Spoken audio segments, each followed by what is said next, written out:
Home is where the heart is. The kind of phrase stitched onto throw pillows, printed on coffee mugs, and dropped into casual conversation like a comforting mantra. But the truth is, home doesn't always feel like home for adults. Sometimes it feels like a carefully disguised emotional battlefield, a place where the walls remember things you'd rather forget, where the quiet isn't peaceful, it's heavy, loaded, ancient. You walk in and nothing has changed. The photos on the wall, the familiar creak in the floorboards, the scent that clings to the curtains, it's all exactly as it was. But something inside you tightens. You smile. You say the right things. You play your part. But behind your eyes, you're bracing for impact, for the offhand comment, the subtle tone, the question that isn't really a question. Still the same, huh? They don't need to raise their voice. They don't have to, because it's not about what's said. It's about what's implied. You're not being welcomed back as who you are now. You're being pulled back into who you used to be, and that's the trap. Because no matter how far you've come, returning home can make you feel like you never left, like you're 13 again, like you're still performing for approval that never felt unconditional. Not every family is toxic, but every family is a system, and systems resist change. So when you walk back through that door, you're not just entering a house. You're stepping into a memory that still wants to control you. The roles, the routines, the emotional patterns, they snap back into place like clockwork. You find yourself shrinking, smiling through discomfort. Editing your words, swallowing yourself. You're not imagining it. You're not being dramatic. You're confronting one of the most invisible wars adults face. The war between who you've become and who your past still thinks you are. So ask yourself, what if the reason going home feels so wrong is because you've finally become someone that space can no longer contain? What if the discomfort isn't a sign that something's broken, but that you've outgrown the illusion? Let's go there. All the way in, to the unspoken tension, to the ghosts in the living room, to the version of home we were promised, and the one we actually lived. Let's talk about it. Stay with me till the end of this video, because we're about to unravel something most people never put into words. We're diving deep into why going home as an adult feels more like emotional warfare than a family reunion. We'll explore the hidden roles you were assigned without consent, the guilt that keeps you quiet, the invisible contracts that still control your behavior, and why, no matter how much you've grown, you still feel like a child when you walk through that door. But this isn't just a psychological breakdown, it's a roadmap. By the end of this video, you'll understand why the discomfort exists, where it comes from, and, most importantly, how to begin reclaiming your peace without abandoning yourself. So if you've ever left a family gathering feeling emotionally drained, unseen, or silenced, you're not alone, and what you're feeling has a name, a cause, and a way through. Let's break it down, layer by layer. Stay with me. This might just shift the way you see home forever. We hear it so often it starts to feel like truth, the unshakable kind, the kind we don't question.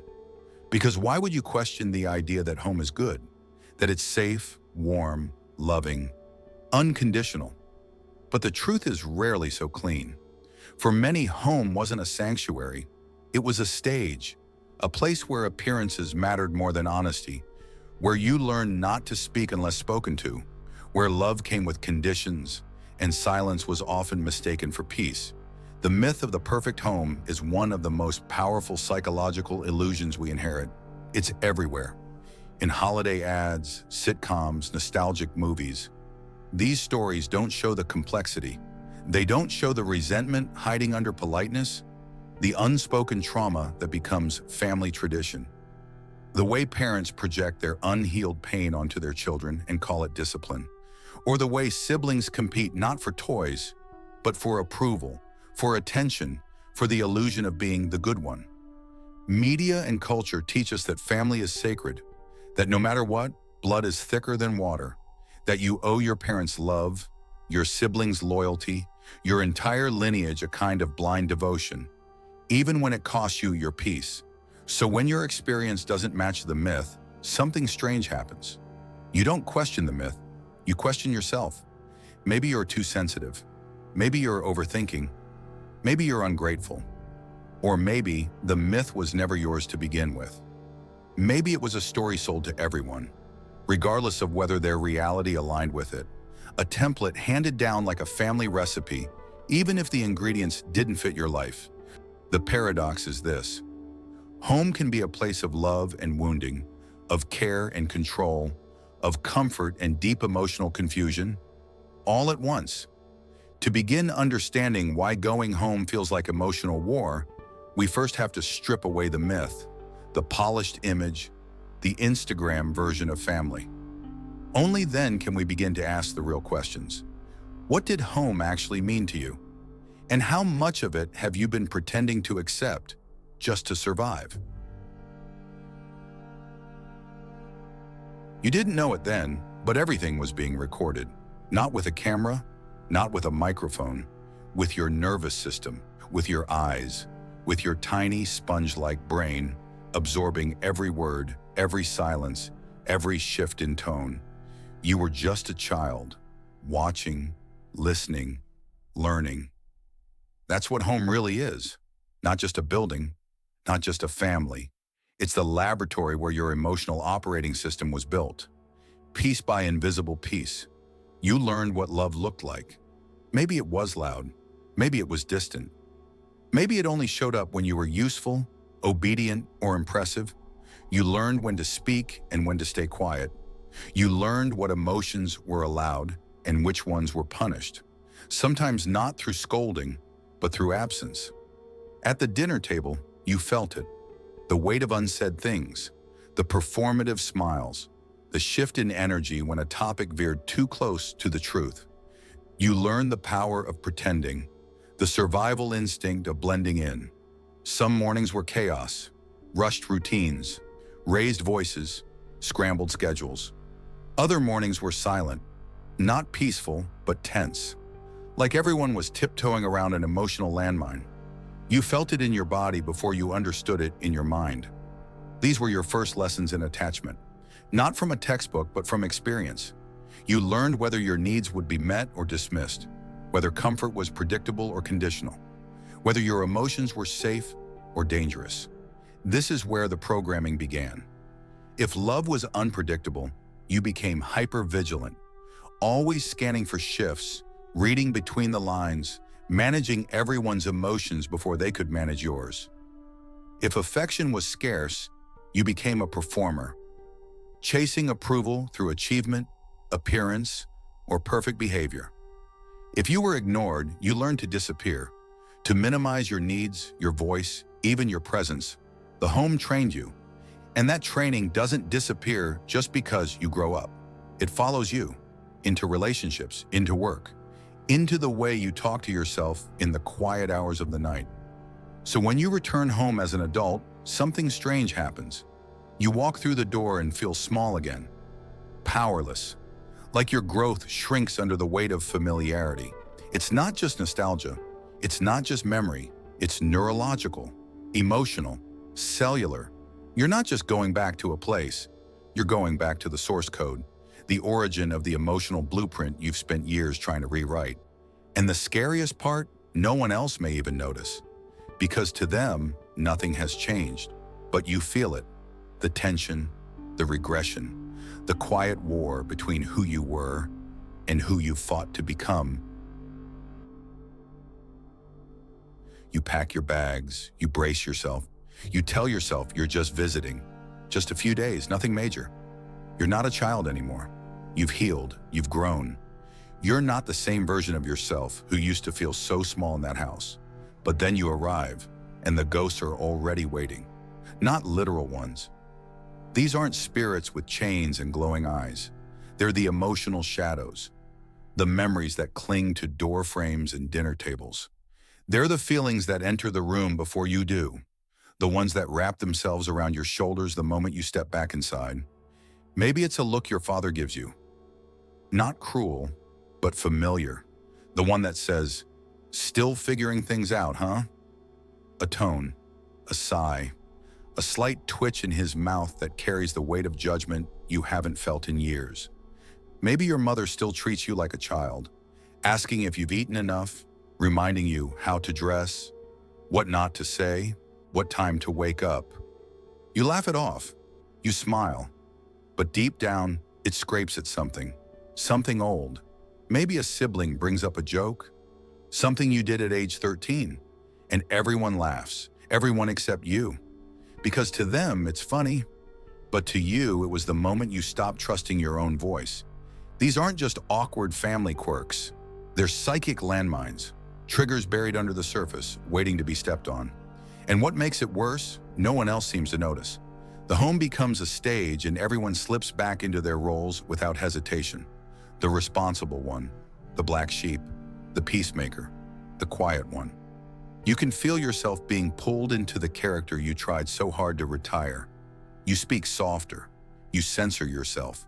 You try not to disrupt the unspoken rules of the household, rules that were never written down but always enforced. Suddenly, you're not just in your childhood home, you're in a psychological echo chamber, a looping script, one where time hasn't passed, growth doesn't count, and healing means little if no one else sees it. There's no dramatic explosion, no yelling, no slam of the door. Just a quiet suffocation. A passive-aggressive comment disguised as a compliment. A question with a hidden barb. A story told about you in front of others, without your consent, as if your past still belongs to them. The war here isn't loud, it's in the pause between sentences, in the way people avoid real conversations, in the expectation that you will smile through the discomfort, out of loyalty or guilt or tradition. So you sit at the table, you laugh on cue, you nod, you comply, and inside you're screaming, not at them, but at yourself. Because the hardest battles aren't always about what's said, they're about everything left unsaid. And at home, silence can be louder than any scream. In every family system, roles are assigned long before you understand what they mean. Sometimes it's spoken aloud, sometimes it's written in silence. But the contract is always signed, in glances, expectations, reactions, and the subtle ways attention is given or withheld. You were the smart one, or the screw-up, the golden child, the black sheep, the emotional one, the reliable one, the invisible one. These roles serve a purpose, not just for you, but for the family as a whole. They create stability, predictability, a sense of emotional order, even in chaos. Your behavior becomes a function in a system, like a cog in a machine. Not because your family is cruel, but because families, at their core, are organisms trying to maintain balance. And balance requires roles. So you adapt. You learn how to be who they need you to be, not necessarily who you are. You become the peacemaker because conflict made your home unbearable. You become the overachiever because praise was the only form of affection. You become the rebel because it was the only way to feel seen. Over time, the role starts to feel like your personality. You forget that it was something given to you, not chosen. You wear it like skin. Then one day you grow up, you leave, you evolve, you read the books, go to therapy, process your past, and begin becoming someone else. Someone more whole, more free. But then you go back home, and suddenly you're 13 again. Your voice tightens, your body reacts. You find yourself shrinking, performing, or getting defensive for reasons that make no sense, until you realize your role never left the house. It's still waiting for you, right where you left it. And stepping out of that role feels like betrayal. Not just to your family, but to the delicate emotional ecosystem they've built around it. When you change, you disrupt the balance. You challenge everyone else's narrative. You create dissonance. That's the real war. It's not always about arguing with your parents or clashing with siblings. It's the internal struggle of holding your new identity in a place that only recognizes the old one. It's the guilt of saying no when you were taught to always say yes.